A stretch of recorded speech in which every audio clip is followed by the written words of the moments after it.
তো আমাদের সকল সদস্যরা কেমন আছেন আপনারা সবাই? আশা করছি আপনারা সবাই খুবই ভালো আছেন। আজকের আমাদের একটি নতুন ভিডিওতে আপনাদের খুবই স্বাগত। আশা করছি ভিডিওর টাইটেল এবং থাম্বনেল দেখে আপনারা বুঝতেই পেরে গেছেন যে আজকে আমরা কী টপিক নিয়ে ভিডিও নিয়ে চলে এসেছি। একদম ঠিক, আজকে আমরা পদ্ম গাছের প্রথম পর্যায়ে যে খাবারটা দেয়া হয় সেই খাবারটা নিয়ে চলে এসেছি। এখন আপনারা স্ক্রিনের ওপর যেটা দেখতে পাচ্ছেন এগুলো আমাদের এখন বর্তমান পদ্ম গাছের আপডেট ভিডিও। আমাদের গাছগুলো এখন খুব সুন্দর বৃদ্ধি নিয়েছে, এটাই একদম সঠিক সময় গাছের প্রথম পর্যায়ের খাবার দেওয়া। মনে রাখতে হবে পদ্ম গাছের বৃদ্ধির প্রাথমিক পর্যায়ের খাবার কিন্তু অতিরিক্ত সার প্রয়োগ করা একদমই উচিত নয়। আপনি যদি কন্দ বা টিউবার রোপণ করে থাকেন তাহলে কমপক্ষে 8 থেকে 10টির ওপর পাতা যখন বেরোবে তারপরই কিন্তু এই সার প্রয়োগ করতে হবে। ছোট পাতাগুলোকে আমরা সাধারণত মুদ্রা পাতা কিংবা ডলার পাতা বলে থাকি। যেগুলো ছোট ছোট পাতা দেখছেন এগুলো হচ্ছে আমাদের মুদ্রা পাতা। এই পাতাগুলি জলের ওপর ভাসে কারণ তারা বৃদ্ধির জন্য শক্তি সরবরাহ করতে সালোক সংশ্লেষের প্রক্রিয়া শুরু করে। আর আজকে আমরা সার যেটা দিতে চলেছি সেটা হচ্ছে সিউইড। আগেও আপনারা আমাদের ভিডিওতে দেখেছেন। এখন প্রথম পর্যায়ে সেই কারণে আমরা বেশি সার দিচ্ছি না। এই যে প্যাকেটটা দেখছেন সিউইডের, এই সারটাই এখন আমরা দেবো, অল্প পরিমাণে দেবো। তার জন্য আপনাদের যেমন আমরা দেখলে এই যে ছোট ছোট করে খবরের কাগজ নিয়ে নিতে হবে। আর সার দেখতে পাচ্ছি ইফকো কোম্পানির সিউইডটা আমি ব্যবহার করি, তার কারণ হচ্ছে এই কোম্পানির সিউইডটা দামও একটু কম। আর আপনারা যে কোনো সিউইড ব্যবহার করতে পারেন, এইটা আমি ব্যবহার করি, এটা আমার বেশ ভালো লাগে, সেই কারণে আমি এটাই ব্যবহার করি। এই সিউইডগুলো নিয়ে আমরা অল্প পরিমাণে নিয়ে আমাদের গাছের গোড়ায় দিয়ে দেবো। আর হ্যাঁ, আপনারা কী ধরনের পদ্ম গাছ আপনারা এবছর গ্রো করেছেন কিংবা গ্রো করবেন বলে ভাবছেন, যদি না আপনারা আমাদের আগের ভিডিওটা দেখে থাকেন কিভাবে পদ্ম গাছ টিউবার থেকে গ্রো করতে হয়, সেই ভিডিওটা আমি ডেসক্রিপশানে লিঙ্ক দিয়ে দেবো, সেখান দিয়ে আপনি গিয়ে দেখে নেবেন। আশা করছি এই ভিডিওটা দেখলে আপনারা উপকৃত হবেন। আর হ্যাঁ, এই মার্চের শেষের দিক এবং এপ্রিলের শুরুর দিকই হচ্ছে একদম পদ্ম গাছ বসানোর আদর্শ সময়।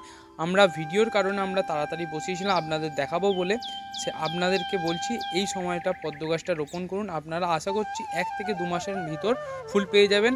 আর আপনি যদি বীজ থেকে পদ্ম গাছ গ্রো করেন, যেমন অনেকে ভিডিওর মাধ্যমে দেখায় যে বীজ থেকে পদ্ম গাছ গ্রো করছে আর কিছুদিনের মধ্যে ফুল পেয়ে যাচ্ছে, এটা কিন্তু একদমই সত্যি নয়। বীজ থেকে পদ্ম গাছ গ্রো করলে তাড়াতাড়ি ফুল পাওয়ার আশা একদমই করবেন না।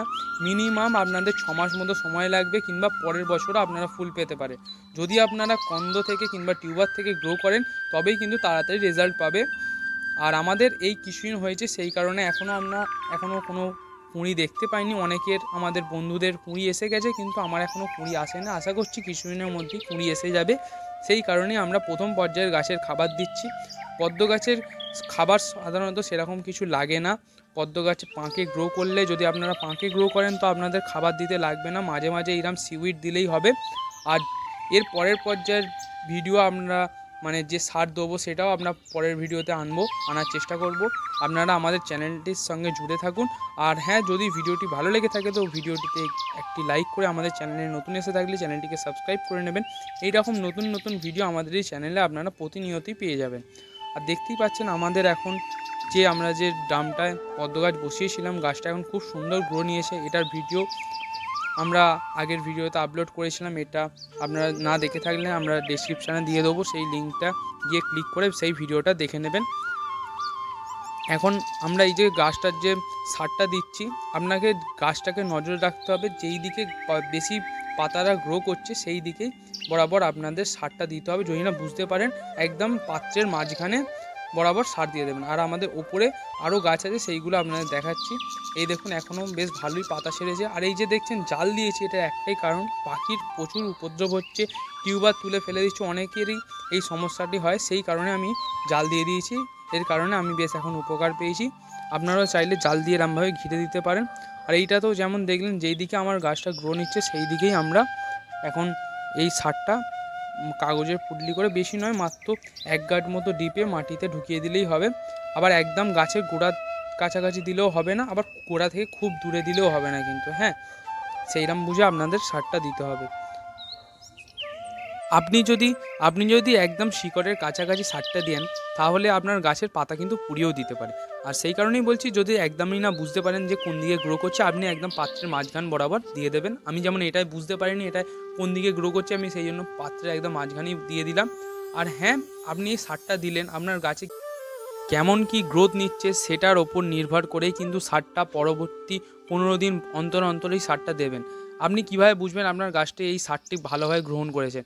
আপনি বুঝতে পারবেন যে গাছের পাতাগুলো বেশ ভালো সবুজ রঙের হয়ে যাবে, আর পাতার সাইজও বেশ বড় হবে, আর অসংখ্য পরিমাণে গাছের পাতা ছাড়বে।